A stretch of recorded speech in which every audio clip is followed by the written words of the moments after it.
he talks about the scene in heaven where God is, where the throne of God is. He describes heaven first. He uses a threefold description. First, the description of heaven. He calls it Mount Zion, the city of the living God, and Jerusalem. Three descriptions. Mount Zion, the city of the living God, and Jerusalem. These are three names by which he calls heaven. And then he talks about those that are there around the throne of God. He says innumerable company of angels are there. Thousands and thousands of angels are there, he says. Then he talks about to the general assembly of the church of the firstborn who are registered in heaven. Talks about, they say that it's talking about the New Testament saints who had gone on to heaven. And then the spirits of just men made perfect, talking about the Old Testament saints.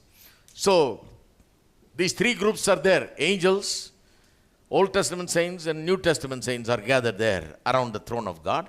Then he describes the innermost sanctum, the throne of God itself. He says, God is there, God the judge of all. And then he says, Jesus Christ, the mediator of the new covenant, is there. That's how he describes Jesus.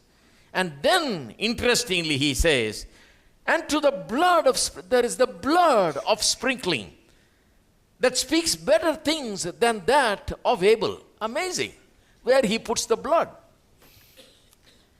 In the whole heavenly scene that he describes, the blood is in the most important place, in the innermost sanctum where God himself is there, in and around the throne, the immediacy of the throne itself. There is the blood of sprinkling. He calls it the blood of sprinkling, not just the blood that Jesus shed, or not just the blood of Jesus. He calls it as the blood of sprinkling. It's a very special term. I'll show you what that means, and then we'll look at what that teaches us today about the blood of Jesus and what it does. So notice first that in heaven, in that wonderful place, the blood of sprinkling is there. Such an importance is given to the blood.